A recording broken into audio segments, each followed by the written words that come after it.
No. Okay, get in frame. Wait. Give it a second. Notebook. Week to Warrior Podcast 2. Episode 2, starting now.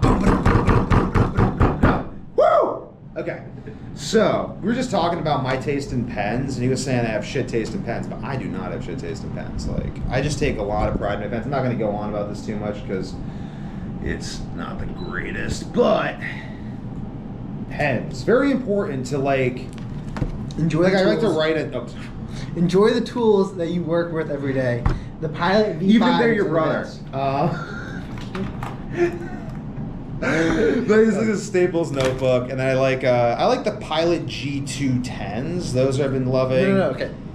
But really though, Pilot V5s with just a thick pad of white copy paper. nah. That's the best. It is the best. Okay. Anyways, back to the topic. Metabolism.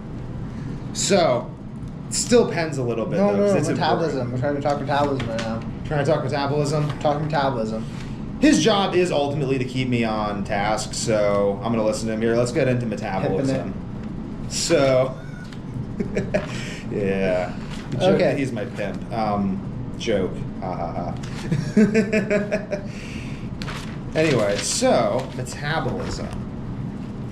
It's kind of good that that stopped, but let's just get back into like what was really interesting me, which was basically like we were talking this morning. This is my water jug. Did I forget my other water jug? Whatever. No, it's a it's green right tea. here. Okay, It's keep fine. passing that. So I have my water and everything. Got my whole setup. Like I just. Anyways, I'm going to be putting out a video of the discussion from this morning, and we were talking about how in ancient mythology you have the titans, you have the gods, you have the nymphs, and what are those creatures? Like, did they actually exist?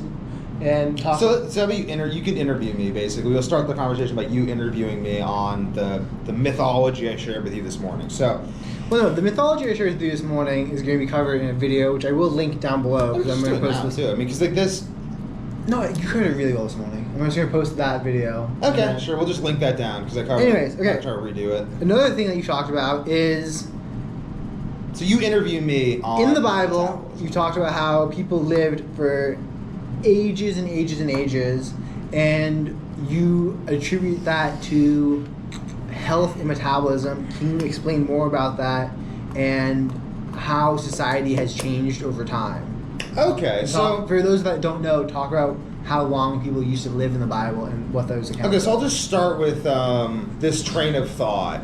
This is a good introduction to this train of thought. So, in the Bible, people lived for varying amounts of time. Obviously, you know, and the Bible is like a genealogy of people. So, it records people, lets you know about the people, tells you all about the people. One of the things it tells you about the people, this is my green tea, is that the people live for varying amounts of time. And it gets into it. So I think Jacob lived to be about 70. Joseph maybe lived into his 70s or 80s. This is in Genesis. Abraham, I think, lived like 150.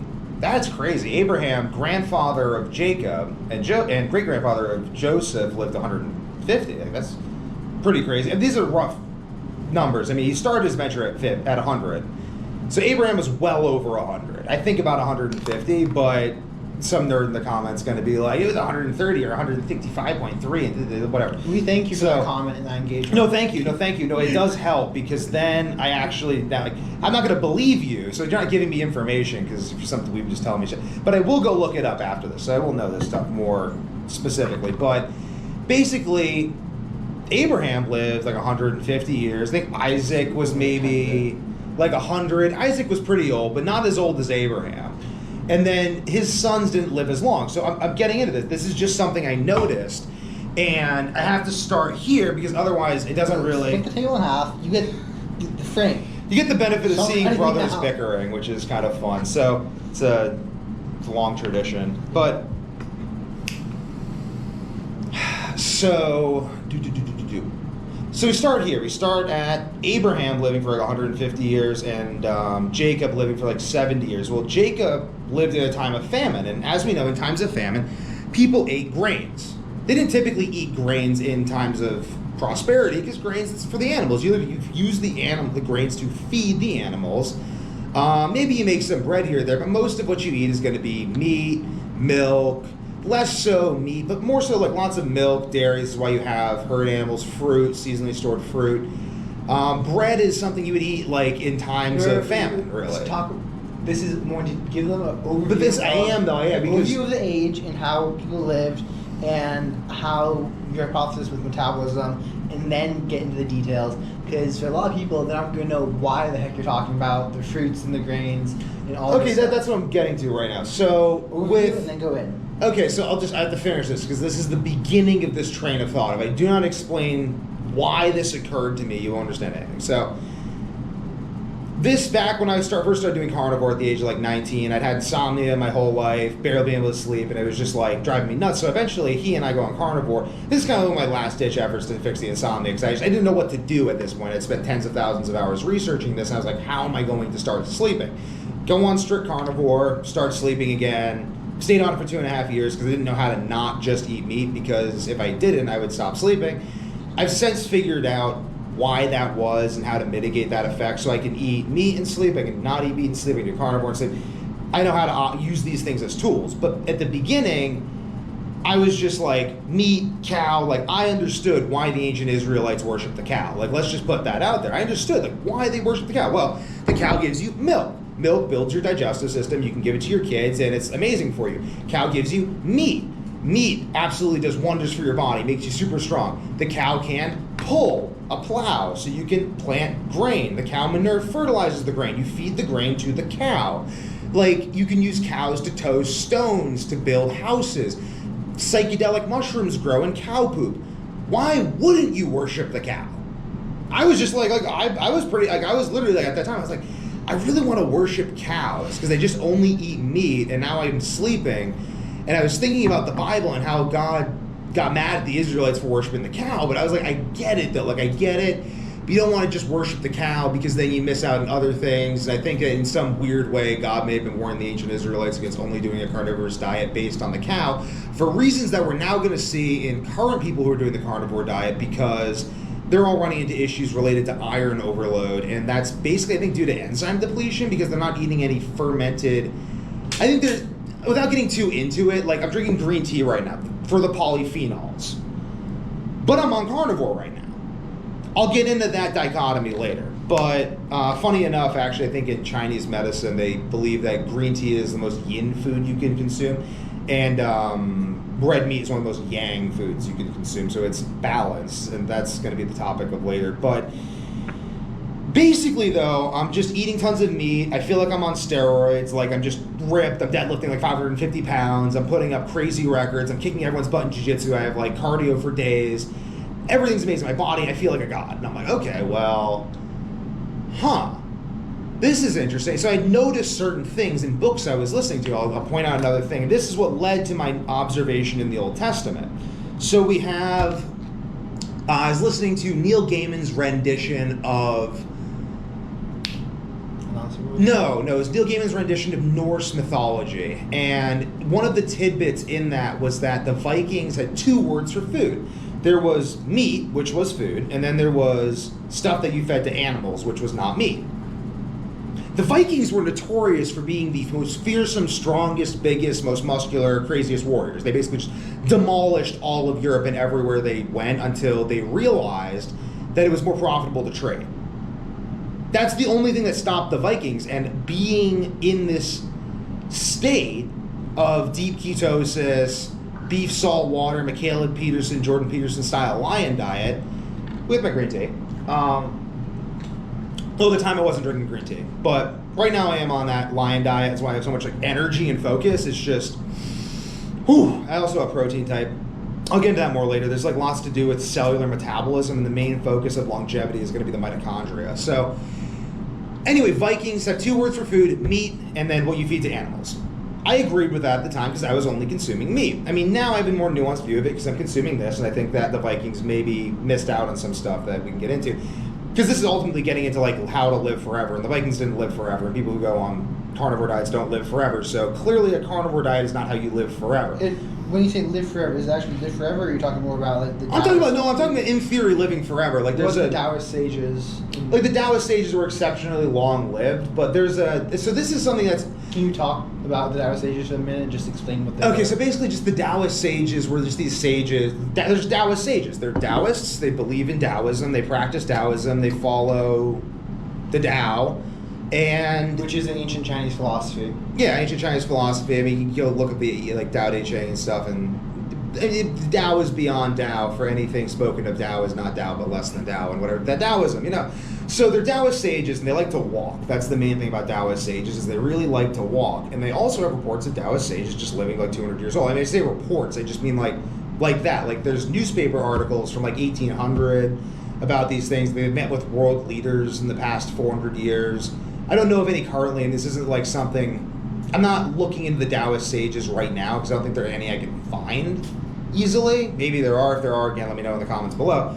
Love to go talk to them. But basically, though, there's just accounts of these people who just live for a very long time. I mean, there's lots of accounts of people who lived like a very long time. Abraham's another one. Abraham lived like 150 years.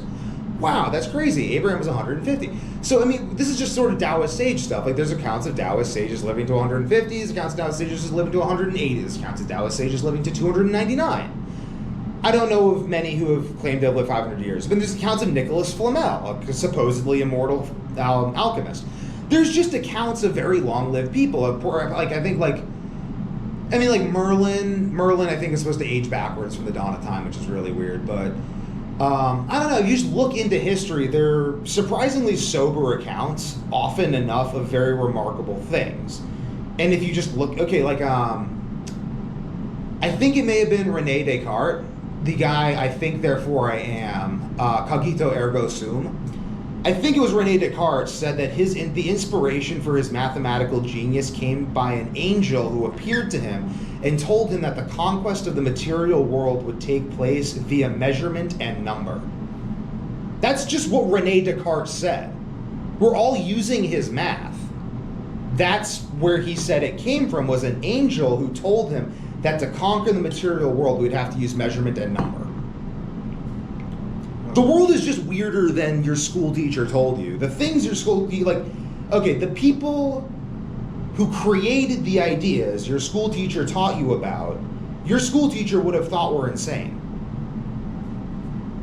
So we should start by just there. So back to connecting Abraham, Jacob, and everything. So Jacob lived in a time of famine. That was the whole thing. Joseph had to go into Egypt and then become very successful in Egypt, and then his family moved into Egypt because there was a famine.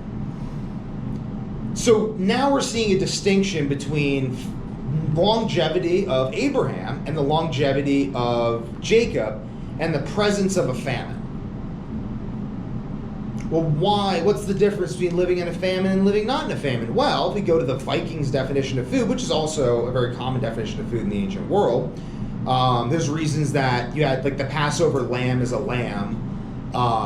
Later Christianity kind of reverses this by making the food of a famine, bread, the food of life. It's a reversal. And he turns wine, which is created by fermentation, which is a death process. And alcohol it's a death process. It's rotting grapes. It's decomposition.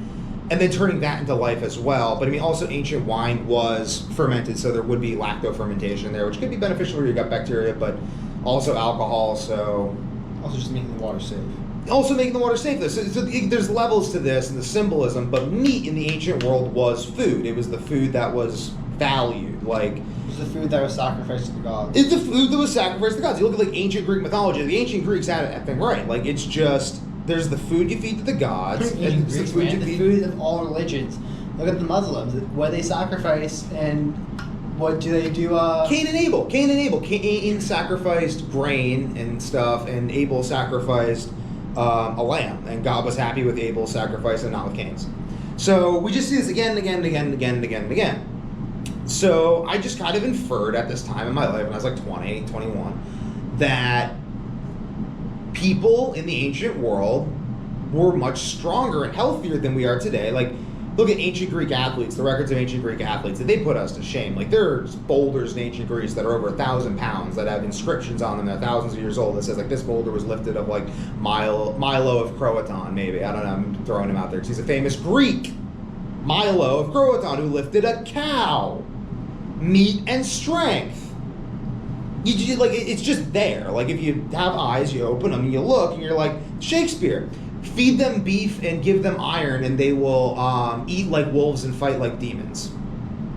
Wow. I mean, it's just everywhere. Like, if you can't see it, then you're a silly person. So go watch Game Changers. So go get Game Changers. Like Sean Baker, the carnivore doctor who set world records at the age of 60. It goes on and on and on. So, okay. What's his records? And like rowing and stuff, like stationary rowing bikes. Not real sports. I'm just joking. No, I mean, we fight people. Rowing is a competition. Rowing is an average competition with physical. Sean Baker's cool. I'd love to wrestle him.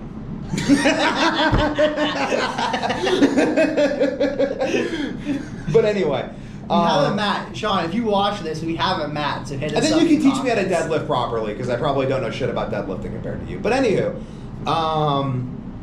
so. Casually challenging Sean Baker to a wrestling match. But anyway, so basically, please forward though, this to him. What? So please forward this to him. Yeah, that would actually be awesome. I would love to, and we will film it and put it up on regardless YouTube. of the result. Sean Baker, let's make this happen. But like, who the hell are these guys? Yeah. Anyway, so like, so connecting. So anyway, so meat strength. I do think that you can be healthy. I didn't used to think you could be healthy eating grains. I've since changed my mind on that. I think there could be some. This is a weird idea. I'll just throw out there too. I had another idea that perhaps in paradise, Adam and Eve had a perfect gut microbiome, which is what allowed them to live forever without consuming animals. It's a fascinating idea because your gut microbiome produces like pounds of amino acids for you over the course of a week. It produces. Look at what your gut microbiome produces for you in terms of short-chain fatty acids, amino acids, neurotransmitters, precursors to neurotransmitters, anti-inflammatory molecules, all this stuff. So in Eden, potentially we had, this is just like, so now we're getting into this idea that my brother was prompting me to get into. So maybe in Eden we had perfect gut microbiomes, and that's why we live forever. Metabolism. Exactly, perfect metabolism, and that was connected to a perfect thought process. And then when we sinned, we developed guilt. I mean, guilt and shame will hurt your gut microbiome. Like, negative emotions negatively impact your gut microbiome. Look it up. This is scientific fact. Now they have an imperfect gut microbiome, and then the fall. I mean, it's just a random idea. I think that there's obviously many, many levels at which these metaphysical realities and stories play out and exist. But that's just an interesting idea because we're exploring the health dimension of these stories right now, the health dimension of mythology, because it's certainly a dimension of mythology. So, whatever. Cool. So let's check it. Yep, that's no, it's good. So basically, though, the health dimension of mythology. Okay, so then we get into now we have the story. The story is set for us. I'll get into this anew. So Adam and Eve live forever, and then their gut microbiome gets fucked, so now they don't live forever anymore. They live a shorter amount of time than forever, 1,000 years. And their children live 1,000 years. I mean, they don't live exactly 1,000 years. It kind of varies, but there's a sort of idea there's a limit of 1,000 years, but it's not exactly 1,000. Like when God says that man's years shall number like 140 or 120 or something, Abraham lived like 150. Like, it's kind of it's an average. He's saying people will average this. And I think, so this is kind of next to my idea. I think most of what we experience of aging is a social construct, simply because old people our society segregates by age. So if you're only around people who act old, you'll just get old faster, or you'll at least lose the abilities of the young, call that aging, become demoralized, and that'll kill you. Faster, at least, than you would have died otherwise. So I'm just looking at the world as I see Reject aging, and if you're wrong, you won't be around to see people laugh at you because you'll be dead. Yeah, whatever. I mean, who cares? No, I mean, so I'm just looking at the world. So I had insomnia growing up for most of my life, and when I was 16, it actually got so bad, like I wasn't sleeping, I had like erectile dysfunction, my hormones went to shit, I was just crapping my brains out, it was absolutely terrible, and I was just dying, I had candida rash all over my groin, it was nasty, it was not a fun time. So, I don't really want to get into it right now because that's not really what this is about, but I have another video linked down below that is that story, so go check that out. But anywho, so I was experienced, and my joints felt like terrible. I felt like I was like a 90-year-old man. Really, I mean, there were like people in their 60s who had better erections than I did at 16. So I'm like, okay, well, and I talked to my doctor and stuff, they'd be like, well, they had no idea. They're like, well, like maybe you're aging fast or whatever, do you want some drugs? And I'm just like, oh God. So literally they're like dudes and they're 22.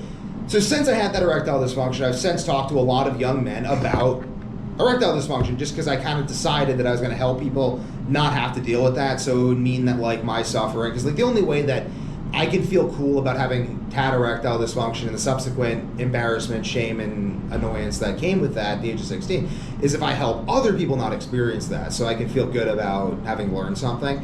So I just went out and I just kind of like, I don't know, people like would tell me, I have bad erections and stuff, because I kind of like open up about my health problems, they'd open up. And there's a lot of people you would not think have had erectile problems, like just like top tier athletes, like a lot of top tier athletes. I went to UMass were getting health coached by me for erectile dysfunction, mostly due to overtraining, over-reliance on caffeine for performance, and the subsequent drain in electrolytes that came from that. Wrestling, it's such a huge thing. Weight cutting, I know many top athletes, losing their hair. I know many people at New England who place, and I've talked to them about weight cutting, and I'm like, hey dude, like, how's this with your hormones? And he's like, yeah man, like during the season I have no sex drive at all, and I feel like shit. But afterwards, I just eat a bunch of food and I kind of go back to normal. Like, you think there's any long-term effects on this? He's like, I hope not, but like, I can't really focus on that right now because I'm just, I mean, there are people who prioritize winning more than their health because that's what they want to do. And at high levels, that's a lot of what you get is like, when you're cutting 15 pounds a week, you get erectile dysfunction, you get sleep issues, you get really weird mood swings and mental states that you enter into. You wonder how many people you'd kill for a sip of water. And the answer is all the fucking people that you want to. Because water's good, man. Water's really good. Yeah, you go to like a really crazy dark place and also experience some form of accelerated aging, which is why we don't cut weight anymore for combat sports. Just go the weight you are, really. Like, what? It's weird. So train better and be smarter. Train your mitochondria. You'll be stronger. So basically, though, so I was experiencing accelerated aging. I got gray hair when I was 16. It went away after I started sleeping again. But that kind of gave me this idea that like aging is not some fixed thing. And since then I've learned that our DNA has mechanisms that repair itself. Our DNA can repair itself when our metabolism is high. One of the main things that influences aging is retention of iron in the cells and the depletion of enzymes. So I look at aging and I'm like, this is a system of symbiotic feedback loops that end up getting made dysfunctional due to eating poison, social conditioning, and the absence of the ability to think otherwise. Because that's what I was experiencing. Because I mean, I literally, like, everyone was telling me, oh, this is just what it is. You're going to go on drugs. You're probably just going to die. And I'm like... I love it when you go to the doctors and you're like, hey, I have this issue. And they're like, yeah, it's really just genetics. And I'm like, really? Isn't that fascinating? Like, you go to medical school for like 12 years to like tell me it's genetics? That's crazy. Whenever my doctor tells me something's genetics, I'm like, okay, so you just don't freaking understand the actual components of why this happens in the body, so that you assign it the meaning of genetics, because it's a kind of like a catch-all term. So I'll talk to people and I'm like, hey, like, they'll tell me health issues that they have, because I've learned everything I know from him, and now people come to me. Like, I go to him for health coaching advice.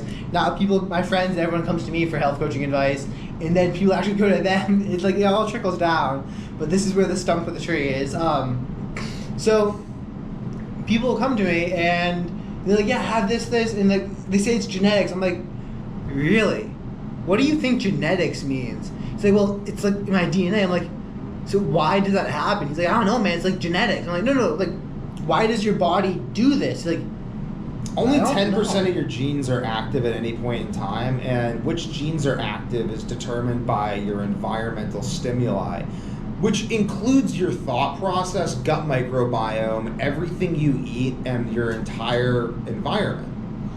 Yeah, epigenetics is also a thing that is very influential. So, for anyone out there who's been told genetics as a catch-all term to any medical ailments, go like this to your doctor and basically go out Actually, and don't. do I mean, he's your probably research. trying to help you. He just doesn't He actually doesn't, know. they don't know, but go out there and do your own research, find things, start testing them out, watch his videos, he's all great stuff. But like, And I'll be coming out with a lot more, more in the coming, like more like scientific, kind of two different types of videos, like a daily vlog style, and then like hyper scientific, very edited, high quality, cited sources kind of videos that you can like, I don't know, send the board of a company if you want to make a business proposition. They'll be like, wow, that's really smart. Good thing you found this, Johnson. anyways, You're in line for my a point is promotion. just don't accept genetics as the limit. Like, push through. People thought genetics was the limit of the 4-minute mile until the first dude broke it. Yeah. Do not accept genetics as an excuse for why something cannot be done, why you cannot fix your own health They cases. said that your heart would scientifically explode if you ran a mile faster than 4 minutes, until Roger Bannister did it.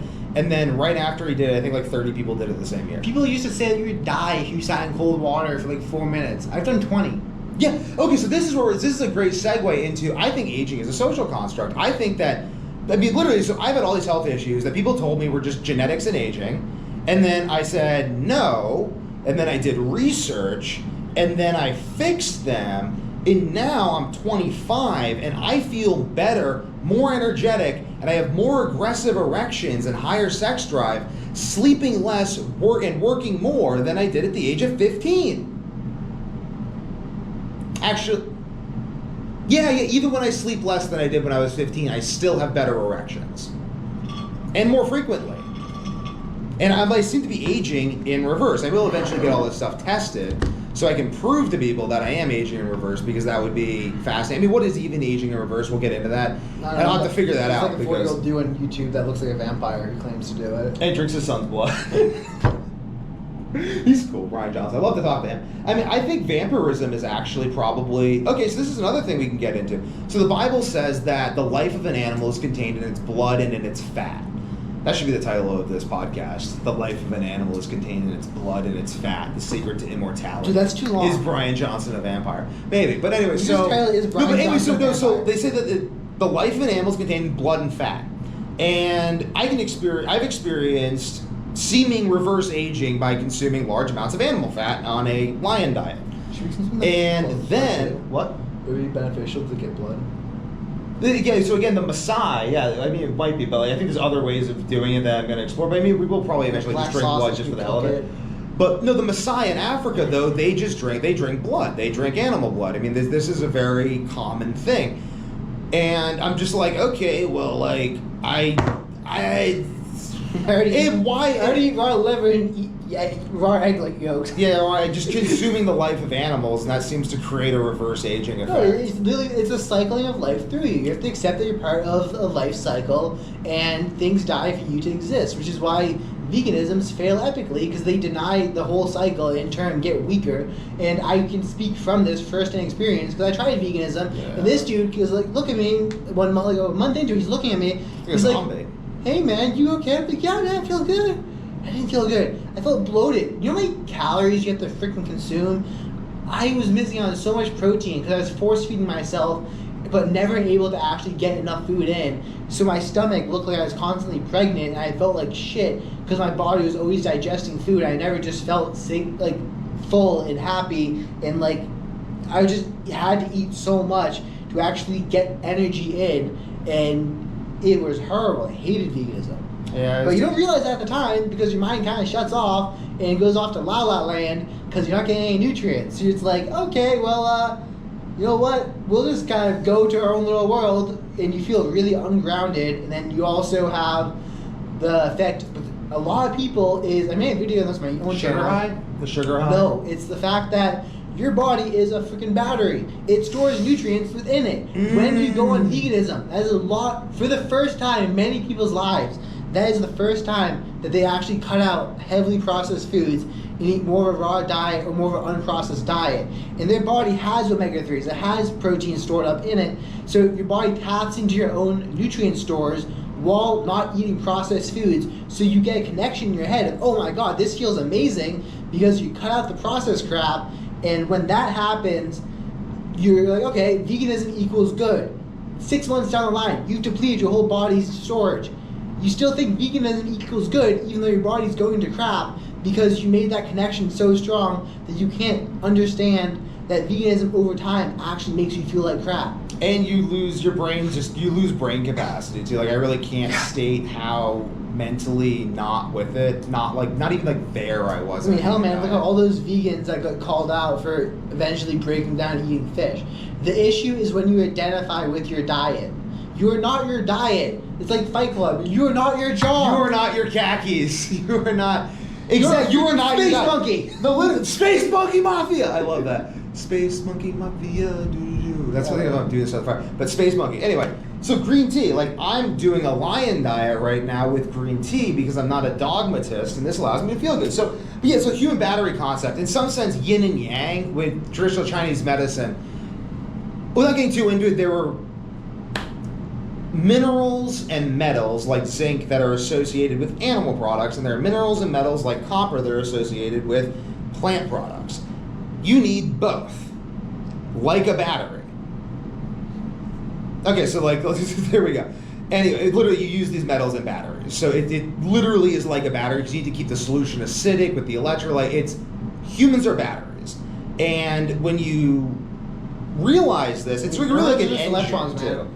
It is the movement of electrons. That's why you need electrolytes. Salt. Plugging sleep minerals, which has electrolytes. And if you can't sleep, Yeah, true. It's you awesome. might just lack stuff in your brain. So you might chemically just not have the stuff you need to make your brain function properly, which we put in sleep minerals. So shameless plug, link in the description. It's awesome. This really stuff is awesome. We're It's what I was doing taking a earlier. free 15-day trial right now. So depending on when this video goes up. And we're coming up with a definitely check that out. melatonin supplement, caffeine supplement, B complex, and a few other things because I really want those to keep Without increasing my magnesium brain stearate. function. Yeah, so right now I really want B vitamins right now. Like right now, I want B vitamins, but I can't buy them because they all have magnesium stearate, which will destroy my gut because it's a low toxicity soap. And so I'm making just it. something funny. I was looking into doing some ads and some branding, and I Wait, no, we're not talking about the brain. We're gonna keep the topic. No, two seconds. The business I topic. wanted to do a magnesium stearate eating contest. That's illegal because it's actually just really fucking toxic, and I can't legally have people eat magnesium stearate, even though the EPA allows people to eat it. They're like, no, man. You're gonna put it in a supplement and pretend it's food. If you tell people that it's toxic and that you're gonna pay them to eat it, that's illegal. But if you tell them it's food and they have to pay you, that's legal. We don't really believe in that, really so our messed up, supplements man. are better. But anyway, so yeah, it's just weird. But anyway, though, so back to the longevity topic and why I think it's possible for people to live forever. I didn't actually think this initially. I kind of thought people, like I have a friend, Caitlin Boston, is doing a lot of work in longevity and stuff, probably with Brian Johnson and stuff. But anyway, he's been on the longevity train forever. And I just thought it was kind of like satanic. I'm like, what, dude, you want to just stay in the material world forever and never rejoin with your loving creator? And then I don't know, it started coming around to me though, because I started experiencing reverse aging. I started seeing DNA can repair itself. I started looking at the main indications of aging being physical and not these inevitable processes that can't be reversed no matter what.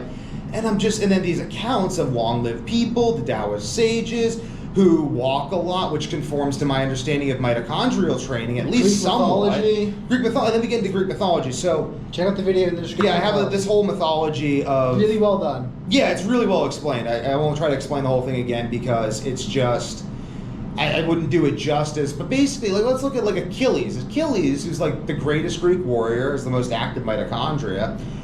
He is the son of a nymph. A nymph is like a god, but they're not immortal.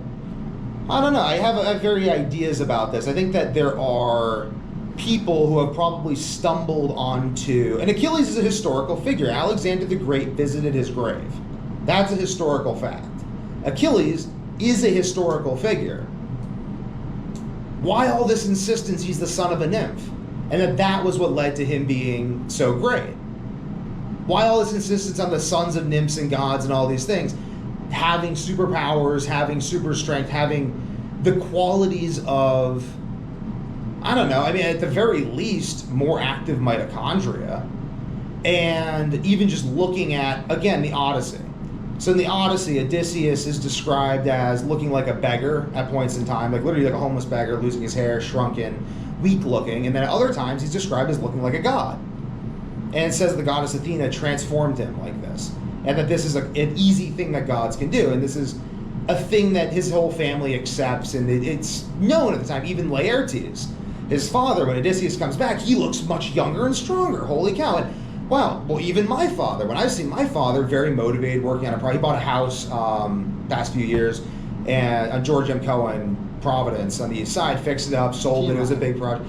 Whatever. I mean, it's like, I'm not telling the exact house, but he did. He bought a house. He's a land developer. I mean, like, I don't know. You look up stuff about Donald Trump's dad and his land he's developed. So why shouldn't our father's exploits and conquests be more widely known? He's a very impressive man, after all. So anyway, yeah, my dad, when he was working on that project, he was super inspired. He looked 10 years younger. Like, literally. Like, there's a Stanford study where they took a bunch of... What is that? I'll wrap this up. They took 5 70-year-old men who had canes, put them in a building that looked like what society looked like 20 years beforehand. And at the end of a week, these men were running around without their canes, playing touch football, and they had reversed aged and like had gained full mobility back.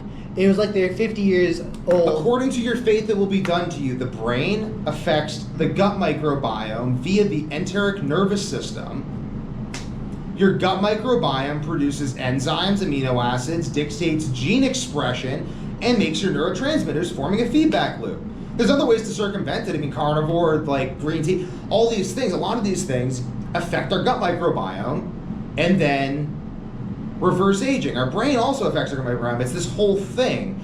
An inspired life. I mean, like, you have to fix more than just the one thing. I mean, that's kind of like why Week to Warrior exists, to create all these systems and really address all these systems simultaneously. That's why we have our information products. That's why these have been available for years. That's why we're now making supplements, because people who buy the information products and the coaching are like, where do I get supplements? And we've just been telling them to make their own supplements. So now they don't have to do that anymore. They can buy these. But anyway, whatever. So moving on. So, yeah, aging. I think aging's a social construct. I think that when Noah built the ark and God flooded the world, that, or whatever cosmic flood event you believe that every single culture in history has reported, even Graham Hancock, I mean, whatever flood you believe in that caused mass extinction, whether it was Noah's or someone else's, and if you don't believe in a flood, well, your great-grandparents did and your great-grandchildren will, and a lot of scientists now do too, so I don't really know what ground you're standing on. Graham Hancock. Graham Hancock, he reports, he's a reporter who talks about like Randall Carlson is a BU geologist who speaks of a massive cataclysmic flood that caused mass extinction at the time of Noah. Randall Carlson, just look up Randall Carlson. This, hopefully you can see on camera, that is the study I'm talking about, in case I forget to link it down below, with the 70-year-old men. I do like, I don't want to like just throw things out there without 70-year yeah, write this down. old man study. I'll put Pottinger's Cats, a Pottinger's Cats video, because that's on how, literally these cats, they fed these cats a processed food diet, and within 3 generations, they were all infertile and dying at early ages. So I mean, literally, just you eat processed foods, you die and become infertile and develop all the issues of modern society that are becoming more and more prevalent as each generation progresses, or you optimize your body, reverse age, and become a god. I mean, at the far extremes, even Pottinger's Cats, I'll put my Pottinger's Cat video, 70-year-old man study. What? You wrote it. No, oh, 70, whatever. Oh, Insomnia Story. But anyway, so basically, just observing these things. I mean, really, like, so I'm just observing all this stuff, and I'm like, okay, what the heck? Like, why aren't we doing this? And then, like, I look at Age of Adeline. That's an interesting movie where they talk about some phenomenon that gets discovered in the year 2035 that causes people to live forever. That's something to do with, like, electron interaction with DNA. I don't think that's going to be what causes people to live forever. I think it's going to do with the mitochondria, metabolism, and that causing basically spontaneous, instantaneous DNA repair. But there's just these intimations coming through the culture everywhere of this idea that people are going to learn how to live forever. And I think that that's because within the metadata of the cultural unconscious is the information that people need to live forever. And I think I just put this stuff together. I mean, I haven't put it together completely because otherwise I would be a god capable of all the stuff that Greek gods are capable of. Maybe, who knows, maybe they're exaggerating. But that's one of the long-term goals of Week to Warrior is, maybe like the primary long-term goal is really investigating that thoroughly and exploiting that phenomenon. So, what other questions do you have about this, though? No, but just talk about how we hope to do that through improving the gut microbiome, metabolism, gene expression, eating fermented foods, growing our own food that is non-processed, has the enzymes in it, has the actual bacteria, hasn't been, like chicken is dunked in chlorine. Yeah. It's horrible for you. All the modern food is highly processed, covered in stuff that wrecks your gut, and you kind of just need like a place or local farms that don't do this. So one of our goals is to buy a thing of land and then grow our own food, become our own food supplier. I mean, also have like a monastery or system up on that where people can come visit and do work on their farm for a stay and for food. learn all the systems and stuff, kind of like the monastic system that Alan Watts talked about existing in Japan for Zen.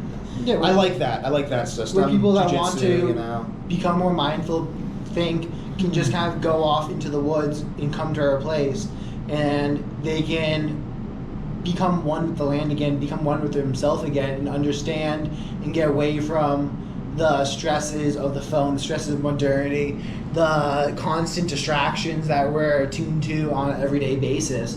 So these are the goals that we have in the future, and these are where we're hoping to take it. So just putting that out there because people like to know.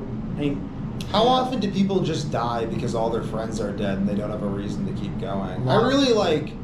I'm really interested. I like to push the envelope. That's my mission, is to deconstruct the social construct of aging. Because at the very least, people are substantially less healthy, vital, strong, and living far less than they could be if they simply exploited all the resources that we have available with our current level of understanding.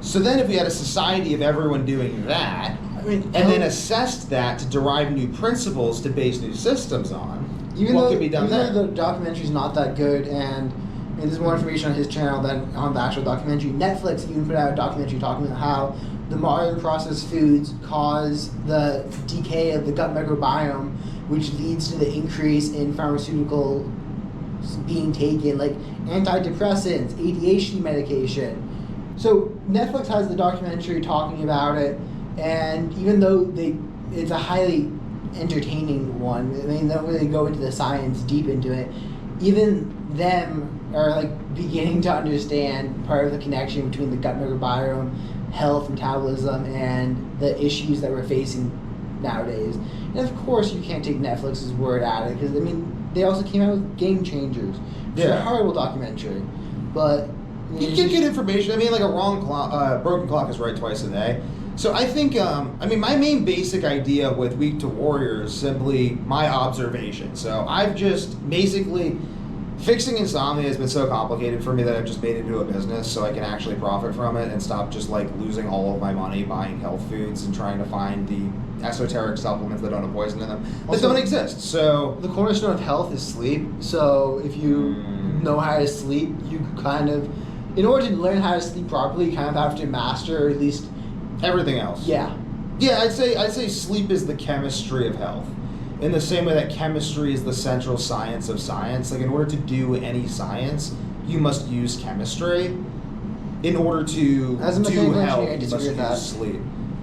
Really? Yeah. Materials engineering is based on what? Stress testing wood. Chemistry. Anyway, so...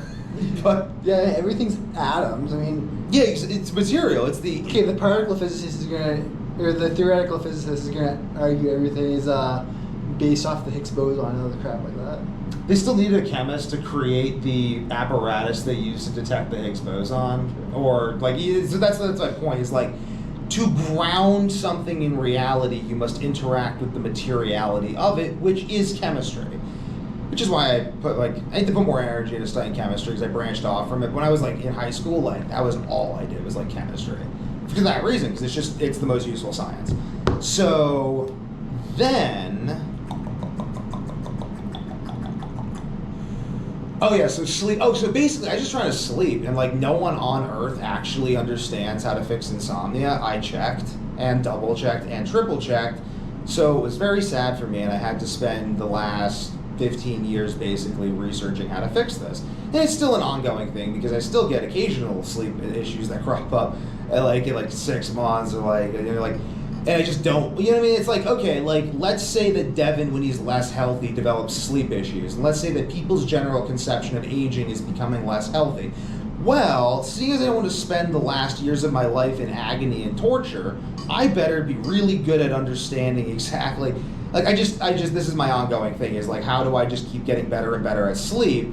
And then I started realizing that sleep was really this complex process of optimizing metabolism and structure within like a framework of like this battery-like framework. I started like understanding this sort of framework, and I'm not going to talk too much about it because it'd take the whole video for me to take forever. But kill that battery. But basically though, you kill my so I battery, started creating this framework, and I just keep working on it because now I'm looking at the framework. I'm writing a book called Week to Warrior. It's going to be God Engine, but God Engine's just going to be like a section of it because books. Yeah, books. There's reasons for that, but basically, because I want to give you more actionable stuff. I don't want to make the entire book just me talking about my theory of metabolism when you also need to understand all this other stuff about physical training, and there's a whole bunch of other stuff that's also useful. And like I want this to be a useful book, not just like something for nerds who are like really interested in like and this study, and then ancient Greek mythology. You're like, okay, like how am I gonna like stop my knees from hurting? So that's the book's gonna cover that too. And I'll get more into the theory, but God Engine is this idea that I came up with, is this framework I came up with for metabolism, because I realized that to optimize sleep, I have to optimize metabolism. And then in optimizing metabolism, I started like looking at all the things that went into metabolism, and I'm like, high metabolism under certain circumstances leads to reverse aging. People's main issue is that they can't maintain high metabolism for these reasons. Well, if I can define why people can't maintain or increase metabolism past a certain point, and this level of metabolism causes reverse aging, which it does, then, and let's put that study, metabolism, DNA repair. So basically, we see that going on. We see metabolism correlated with detox of heavy metals. We see metabolism correlated with improvements in gut microbiome. Gut microbiome produces enzymes. Enzyme content is directly correlated to aging. Metabolism also helps hormones.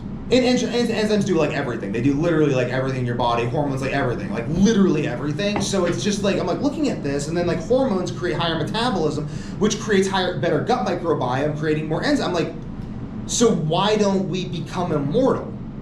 I mean, really, looking at these feedback loops, why don't we become immortal? So I start defining the things that prevent us, and I'm looking at this, and just in all honesty, it seems to me like it's very likely that human beings could live forever.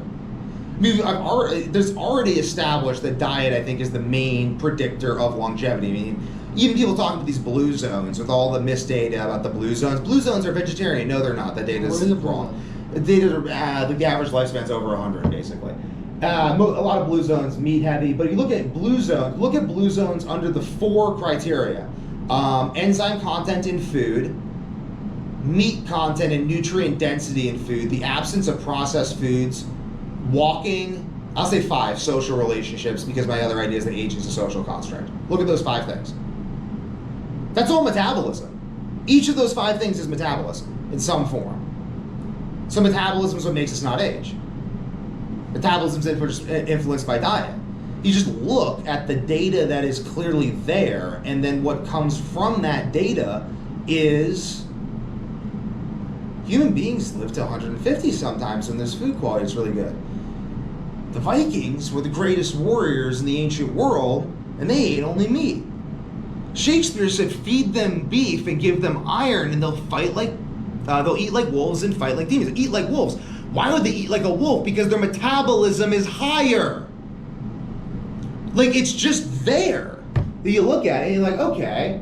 I mean, I do this myself. I go on carnivore. I reverse age. I go off carnivore.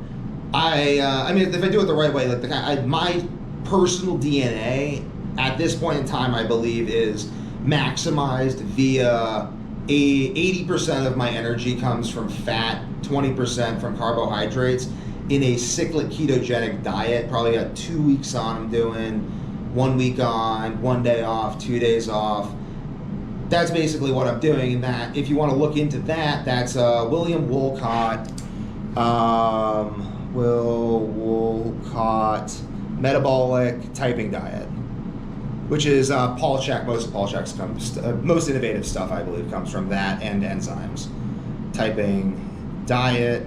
So looking at William Wolcott Metabolic Typing Diet, where he talks about how metabolism, your cell's ability to engage in proper metabolism is genetically determined and is either optimized around fat or carbohydrates. That can change because obviously your gene expression changes, but basically that's what it is. Like, if you are having a lot of health issues and you've only run on carb, if you've never done keto, you're probably going to go on keto and your health issues are going to resolve.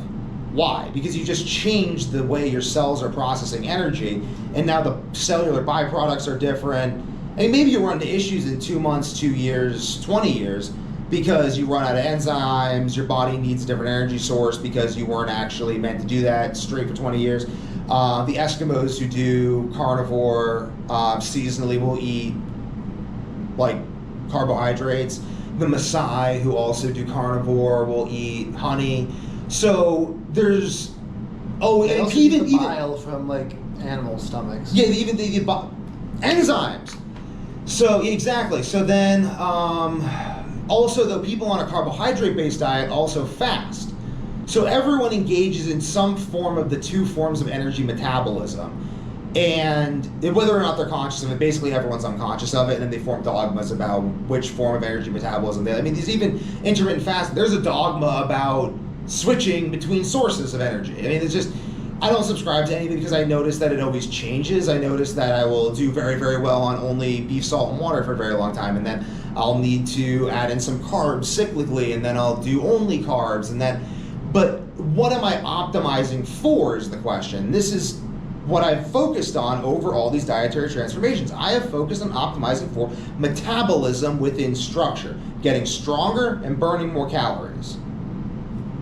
Muscle mass also increases my ability to burn more calories, which increases the amount of nutrients I'm taking in, increases my body's ability to generate amino acids, enzymes, neurotransmitters, all these different, repair itself, all these things. I mean, even like old people, the reason they look all like saggy is because they have less collagen, because their body can no longer produce collagen because of enzyme depletion.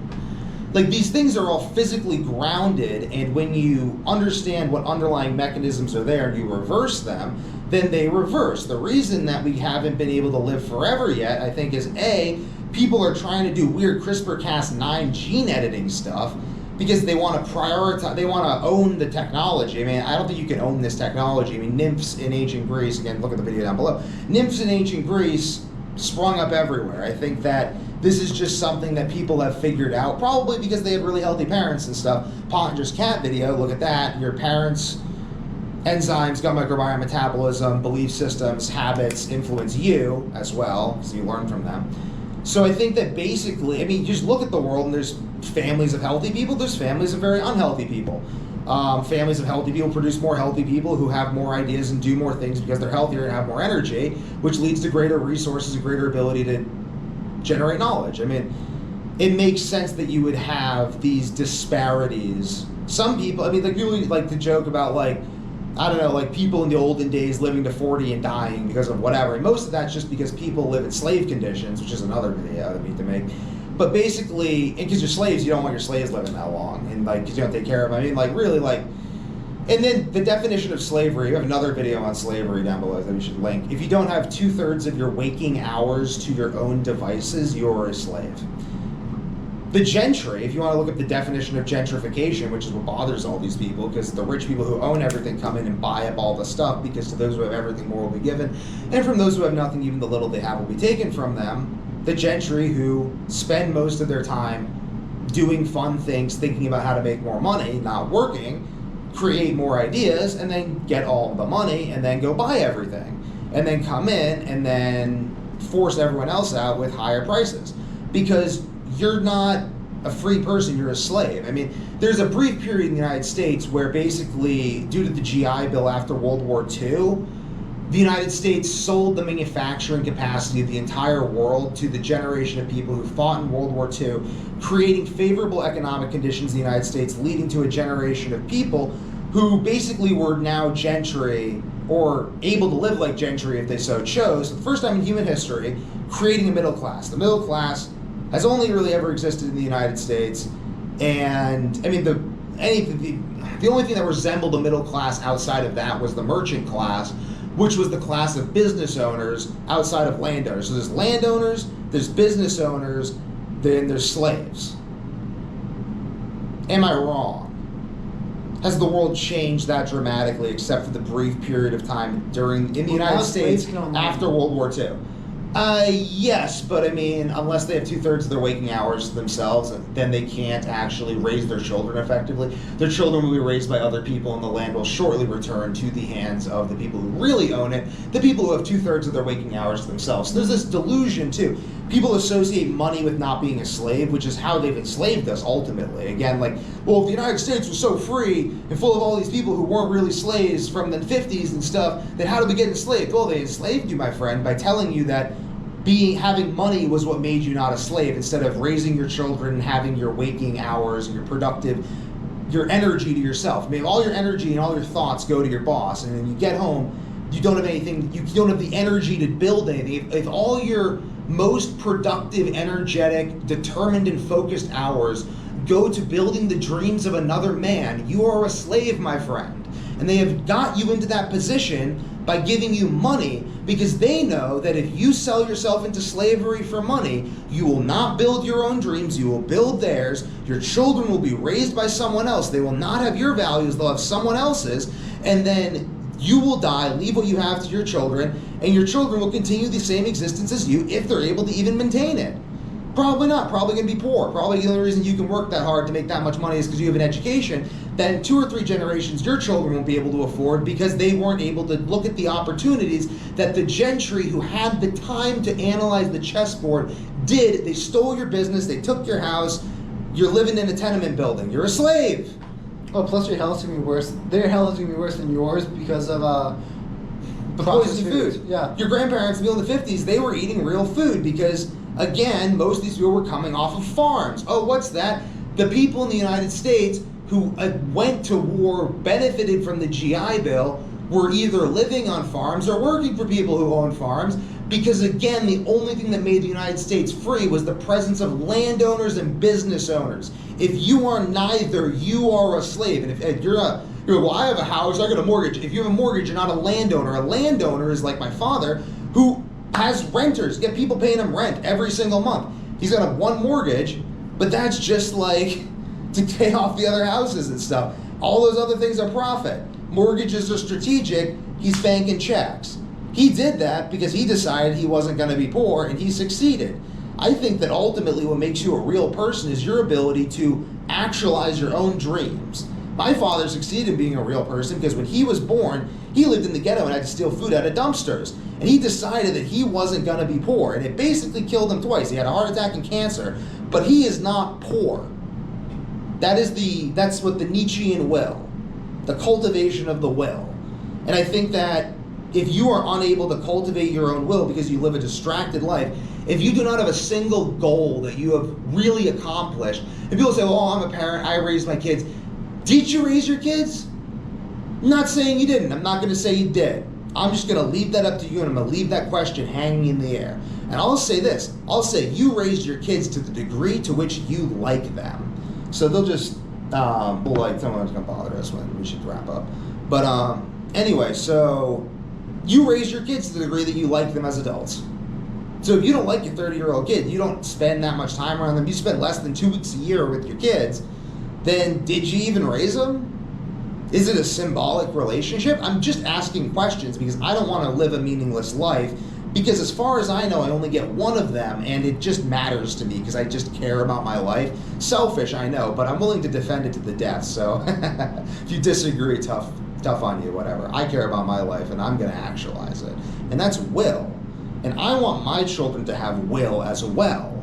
So I will provide them with the means of education, the means of time to self-reflect. I will make them work so that they understand work. I will make them learn so that they understand knowledge. But mostly I will encourage them, and I will provide them with healthy food so that they don't experience what I see when I look out the window. Just look around. Look at the average person you see. Is that what you want for yourself and your children? Look at your children and yourself now. Is that what you want? Did you get what you wanted out of life? Or did you settle? Did someone sell you on their dreams? Not even your dreams. They didn't even sell you on their dreams, really. They just sold you on a paycheck that's getting inflated away because in the time you spent working your life away at an office, they removed the silver standard. So your currency that your parents and grandparents have worked for isn't even the same currency. You haven't noticed because you're a slave. You're a good little slave who just works and eats your poison slop. Your brain doesn't work, but you don't care. You won't do anything about it. You'll just show up day after day until you get cancer and die, and your children will do the same thing, and your inheritance will be split up by people who are paying attention. I'm not even saying me. There are other people, multi-generational families. Where do you think royalty went to? Where do you think all this money's gone? Where do you think the Rothschilds and the Rockefellers and the Vanderbilts and the Carnegies went? Think they just disappeared? No, they're just orchestrating things behind the scenes with familial organization because they actually get along with their kids because they raised them. That's what royalty is. My brother said to me in the car, he liked this quote from Andrew Tate. He talked about Muslim families and how they will, what was it? Andrew Tate was talking about how, I think he was in college or something, I'm not sure he went to college. But he was talking about he met this Muslim dude. High school. It's high school. He met this Muslim dude driving a Ferrari. He's like, hey man, how do you afford that? He's like, well, I live in a house with my 9 brothers, and our wives take care of the house and raise the kids, and the men go off and make money, and we pull all this money together and we pay for the house. So you rent, you are gonna rent in a separate house than your brother, and you're gonna then rent from us. So we will take that money because we're able to get along together and raise each other and help out so we can share resources. But so many people nowadays are like, I need to have my own house, I need to do this, I can't live with other people, independent. You're just paying money to other people. Because you don't like your family, because you can't stand to live in the same house as them. And it's like, you could just build extensions on, you could buy more land, you could work together. I mean really, let's look at it this way. Everyone's like, oh, the royal family in Britain. They're just a group of people who share the same blood and have a cohesive plan. It's the multi-generational plan. People are like, literally, this is the whole crazy thing. People are like, oh my God, the Jews are taking over the world. No, they're not. They're just a multi-generational group of people who have a plan. And literally, this is it. This is why it seems like the Jews are taking over the world. Dismantling all the conspiracies right now. They eat dinner together every Saturday. Yeah. Just 2,000 years of that. Do you eat dinner with your family on Saturday? Think of this. Your parents have friends who have money. Those people know other people who have money. The only reason you're not getting that money is because, and they're giving it to other people who are probably less qualified than you for things that you could do for them because they don't know you, because they've never met you, because you don't eat dinner with your own parents. At least once a week. The Jews do that, so they own all the stuff. People who eat dinner with their families own everything. No, we're not. Dude, it's good. It's good. He doesn't understand that notoriety is wealth. There's no such thing as bad publicity. Donald Trump proved that. I guess there is bad publicity. But Donald Trump just ballsed his way into the presidency. It doesn't matter. At the end of the day, if you're following us because you like the quality of the information, not because we're PC. Give it to you raw. I don't think exactly. Hey, but It's how people like it. But anyway, at the end of the day, it's how people like it. But really, though, like, Ron analytics. I can't like being stuck behind a computer for hours facts, making videos. exactly. I don't like blah blah blah blah blah blah blah. Yeah, so anyway, basically though, I mean, if you look at the whole scientific method, this is kind of like, let's wrap up this. The scientific method was created by the royalty of the Enlightenment because they had the time to think about ideas and play around with stuff. Go verify that. So right now, I mean, the only reason I was able to figure this out is because I had health problems that were horrible, and my father had enough money to allow me the time to figure it out. Royalty. A little bit, low-level royalty. But basically, though, that's the whole thing. So I figured this stuff out, and now I am going to I'm probably not going to publicize the fact that I'm going to live forever, though. I'm just going to say this, though.